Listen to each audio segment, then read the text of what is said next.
अस्सलाम वालेकुम नाज़रीन, मैं हूं मिस्टर इमरान और आज आप देखेंगे यार नॉलेज चैनल से 10 कुरान पाक के ऐसे मुजज़ात जिसे देखकर गोरे अंग्रेज़ों ने भी इस्लाम के आगे घुटने टेक दिए और इस्लाम को कबूल कर लिया।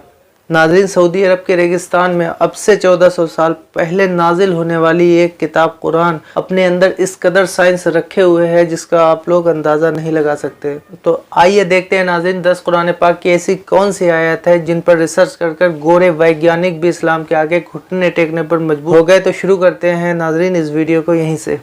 इसका ओरिजिनल लिंक आपको डिस्क्रिप्शन में मिल जाएगा।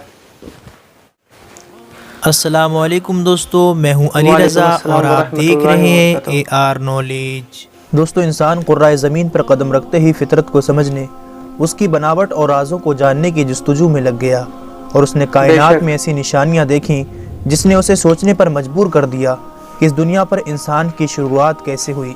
आज की वीडियो में हम कुरान के 10 ऐसे मोजज़ात का जिक्र करेंगे जिसे साइंस ने खुद साबित किया है। नंबर 1, ओरिजिन ऑफ लाइफ, ज़िंदगी की शुरुआत। हम सब जानते हैं कि पानी हमारी ज़िंदगी का एक अहम हिस्सा है। इसी मौजू पर कुरान की सूरह अंबिया में यूँ इरशाद होता है, और हमने हर जानदार चीज़ पानी से बनाई, तो क्या वो ईमान न लाएंगे। आज हमें साइंस बताती है कि ज़मीन पर रहने वाली मखलूक़ात के सेल्स पानी से बने हुए हैं। मसलन किसी भी इंसान के सेल्स को अगर स्टडी किया जाए तो वो 70% पानी से बना हुआ होता है, और इसकी तस्दीक माइक्रोस्कोप के आविष्कार के बाद ही हो पाई है, जिसका आविष्कार 12वीं सदी में हुआ। लेकिन कुरान ने 1400 साल पहले ही बता दिया कि जिंदगी की शुरुआत कैसे हुई। नंबर 2, लोहा, जो कि ज़मीन पर मुख्तलिफ सूरतों में पाया जाता है, मगर ये ज़मीन की धातु नहीं है बल्कि ये आसमान से यहाँ आया है। ये अपने आप में चौंका देने वाली बात है, मगर ये हकीकत है। साइंस ने एक खोज निकाला है कि अरबों साल पहले कुछ सितारे धमाके से फटे और ये मेटेरॉइड्स यानी बड़े बड़े पत्थरों के ज़रिए ये लोहा हमारी ज़मीन पर आया, जिसका जिक्र हमें 1400 साल पहले कुरान की सूरह हदीद में यूँ मिलता है, और हमने लोहे को ज़बरदस्त ताकत देकर उतारा ताकि इंसान इसका फ़ायदा उठा सके। नंबर 3, आसमान हमारी हिफाजत करता है। ज़मीन को सूरज की अल्ट्रावायलेट शुआओं से बचाने के लिए आसमान एक अहम किरदार अदा करता है। अगर आसमान नहीं होता तो सूरज की रेडिएशन ज़मीन पर ज़िंदगी को जलाकर ख़त्म कर चुकी होती। आसमान ज़मीन के चारों ओर लिपटे हुए कंबल की तरह है जो ज़मीन को जमा देने वाली ठंड से बचाए रखता है। आसमान के ऊपर का टेम्परेचर -270 सेंटीग्रेड होता है, यानी ये ठंड ज़मीन पर ज़िंदगी को जमाकर ख़त्म कर सकती है, मगर आसमान हमें सूरज की अल्ट्रावायलेट शुआएं और शदीद जमा देने वाली ठंड दोनों से ही महफूज रखता है। कुरान में अल्लाह आसमान का जिक्र करते हुए फरमाता है, और हमने आसमान को एक महफूज छत बनाया और वो लोग उसकी निशानियों से मुँह फेर लेते हैं। नंबर 4, पहाड़। कुरान हमारा ध्यान पहाड़ों की तरफ एक बहुत ही ख़ास पहलू की तरफ खींचता है। कुरान की सूरह नबा में यूँ इरशाद होता है कि हमने ज़मीन को आराम करने वाली जगह नहीं बनाया और पहाड़ों को मेखे। कुरान का मफहूम है कि पहाड़ों की जड़ें ज़मीन के बहुत अंदर तक दबी हुई हैं, और इसकी तस्दीक जियोफिज़िक्स फ्रैंक प्रेंस की लिखी हुई किताब दी अर्थ में मिलती है कि पहाड़ असल में एक खूंटे की तरह होते हैं। वो जितना ज़मीन के ऊपर होते हैं उससे कहीं ज़्यादा वो ज़मीन के नीचे होते हैं, जिसकी एक मिसाल माउंट एवरेज, जो कि दुनिया की सबसे ऊंची चोटी है, जिसके ज़मीन के ऊपर की ऊंचाई 9 किलोमीटर है, जबकि इसके ज़मीन के अंदर की गहराई 125 किलोमीटर के करीब है। और इसका पता 20वीं सदी की शुरुआत में प्लेट टेक्टोनिक की तकनीक के बाद ही मुमकिन हो पाया है। नंबर 5, कायनात का फैलना। आज से 1400 साल पहले जब फल्कियात का इल्म मौजूद नहीं था, जब टेलीस्कोप का आविष्कार नहीं हुआ था, उस वक्त कुरान इस कायनात के बारे में इरशाद फरमाता है, और आसमान को हमने अपनी कुदरत से बनाया और बेशक हम इसे फैलाते जा रहे हैं। और इसकी तस्दीक 20वीं सदी के एक अजीम साइंसदान स्टीफन हॉकिंग अपनी किताब a brief of the time में लिखते हैं कि ये 20वीं सदी की सबसे बड़ी खोज है कि कायनात वक्त के साथ फैलती जा रही है। हैरान करने वाली दोस्तों बात यह है कि इसका जिक्र कुरान में टेलीस्कोप के ईजाद से 1400 साल पहले ही हो चुका है। नंबर 6, सूरज का घूमना। दोस्तों, साइंसदान पहले ये समझते थे कि सूरज एक जगह पर ठहरा हुआ है और ये कोई गर्दिश नहीं करता। 1512 में एक साइंसदान निकोलस कोपरनिकस ने अपना एक नजरिया पेश किया कि जमीन के गोल चांद और सैयारे चक्कर नहीं लगा रहे, बल्कि सूरज के गोल चांद और बाकी सैयारे चक्कर लगा रहे हैं और सूरज अपनी जगह पर ही ठहरा हुआ है। एक ज़माने तक साइंसदानों का ये अकीदा रहा। फिर सन 1609 में एक जर्मन साइंसदान जोहन्नस कैपिलर, उन्होंने अपनी किताब में लिखा कि सिर्फ सैयारे सूरज के गोल घूम नहीं रहे, बल्कि ज़मीन, चांद और सैयारे सूरज के गोल घूमने के अलावा अपने महवर पर गर्दिश कर रहे हैं। और बाकी सैयारों की तरह सूरज को अपने अक्स पर एक चक्कर लगाने में 25 दिन लग जाते हैं। कुरान में इस बात का जिक्र कुछ यूं मिलता है, और वही है जिसने रात और दिन और सूरज और चांद को पैदा किया और सब एक घेरे में तैर रहे हैं। एक ज़माने तक दोस्तों फल्कियाती साइंसदानों के मुताबिक कुरान के इस दावे को गलत समझा जा रहा होता, लेकिन आज हम जानते हैं कि कुरान का सूरज की गर्दिश के मुताबिक ये दावा आज की साइंस बिल्कुल सच साबित करती है। नंबर 7, समुद्र। कुरान की सूरह नूर में अल्लाह इरशाद फरमाता है, जैसे किसी गहरे समंदर में अंधेरे हों जिसको ऊपर से एक लहर ने ढांप लिया हो, उस लहर पर एक और लहर हो, फिर उस दूसरी लहर पर बादल हों।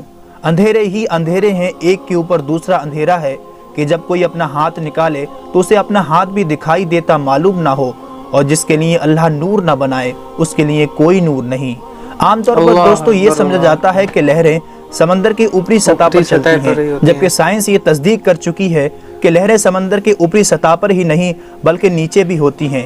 ये लहरें इंसान को आम आँख से दिखाई नहीं दे सकती, बल्कि इनको सिर्फ खास टेक्नोलॉजी के जरिए ही देखा जा सकता है। कुरान में समंदर के ऊपर चलने वाली लहरें और उसके ऊपर बादलों के बारे में जिक्र हुआ है।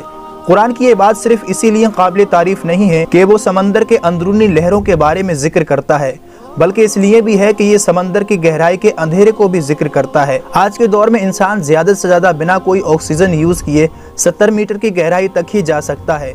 वहाँ पर कुछ रोशनी जरूर मालूम होती है, मगर हम बात करते हैं 1000 मीटर गहराई की तो वहाँ बिल्कुल अंधेरा है। और इसी बात को अल्लाह ने कुरान में जिक्र किया, जिसका साइंस को पता आज चला है।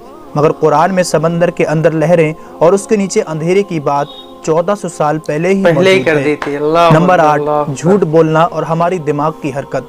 दोस्तों हुजूर सल्लल्लाहु अलैहि वसल्लम के दौर में एक आयत को अबू जहल के ऊपर उतारा गया, क्योंकि अबू जहल बार बार झूठ बोला करता था। इसके बारे में अल्लाह सूरह अल अलक में यूं इरशाद फरमाता है, अगर वो बाज ना आया तो हम जरूर पेशानी के बाल पकड़कर खींचेंगे, वो पेशानी जो झूठी खताकार है। इस आयत में दोस्तों दिमाग के सामने वाले हिस्से को झूठा और खताकार करार दिया है। यह आयत 2 वजह से बड़ी खास है। पहली ये कि हमारे दिमाग के सामने वाला हिस्सा ही हमारी सोची समझी हरकतों का जिम्मेदार होता है, जिसे फ्रंटल लोब के नाम से जाना जाता है। दूसरा ये कि फ्रंटल लोब ही दिमाग के झूठ बोलने वाले काम को कंट्रोल करता है। आज के दौर में की गई कई रिसर्चों से ये साबित हो चुका है कि दिमाग के आगे वाला हिस्सा ही हमारी हरकतों और झूठ बोलने का जिम्मेदार होता है। और इंसानी दिमाग का ये फंक्शन 20वीं सदी में साइंस के एडवांस होने पर ही हमें मालूम हुए हैं, जबकि कुरान इस तरफ इशारे कब कर चुका है। नंबर 9, इंसान को दर्द का महसूस होना। दोस्तों काफ़ी लंबे अरसे तक लोग यही समझते रहे हैं कि दर्द को महसूस करने वाले सेल्स हमारे दिमाग में होते हैं। हालांकि बाद में ये तहकीक से पता चला कि दर्द को महसूस करने वाले पिन रिसेप्टर सेल्स हमारी खाल में ही होते हैं, और इनके बिना हम दर्द को महसूस नहीं कर सकते।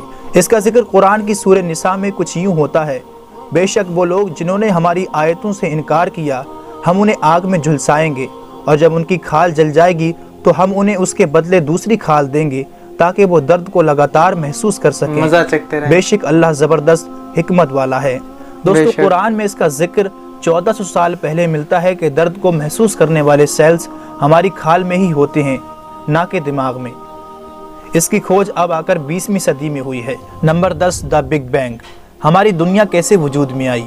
दोस्तों 80 से 90 साल पहले दुनिया का सबसे बड़ा और अहम सवाल ये था कि ये दुनिया कैसे वजूद में आई। फिर अचानक 1931 में एक साइंसदान जॉर्ज लेमेत्रे ने कहा कि ये यूनिवर्स पहले एक सिंगल पॉइंट यानी इब्तिदाई गोला था, फिर एक बड़ा धमाका हुआ जिसकी वजह से ये चांद, सूरज, सितारे और हमारी ये दुनिया और सारी कहकशाएं वजूद में आई, जिसे साइंस की जबान में कहा गया द बिग बैंग यानी बड़ा धमाका। साइंस ने ये तहकीक तकरीबन 50 साल पहले की कि किस तरह ये कायनात वजूद में आई, मगर कुरान में इसका जिक्र हमें 1400 साल पहले मिलता है। क्या इनकार करने वाले ये नहीं जानते कि ये ज़मीन और आसमान मिले हुए थे और हमने इन्हें जुदा किया? और इस तहकीक को साइंस की एक बड़ी खोज माना जाता है। याद रहे दोस्तों, कुरान कोई साइंस की किताब नहीं बल्कि ये निशानियों की किताब है जो हमें इस कायनात में गौर व फिक्र करने की दावत देती है। और तुम अपने रब की कौन कौन सी निशानियों को जुटलाओ। तो गाइज आज के लिए बस इतना ही। तो वीडियो अगर आपको पसंद आई तो प्लीज़ वीडियो को लाइक करना, चैनल को सब्सक्राइब करना और कमेंट कर हमें ज़रूर बताना कि हमारा वीडियो आपको कैसा लगा, ताकि हम आपके लिए ऐसे ही नए नए वीडियो आए दिन लाते रहें। तो जब तक के लिए खुदा हाफिज़, अस्सलाम वालेकुम।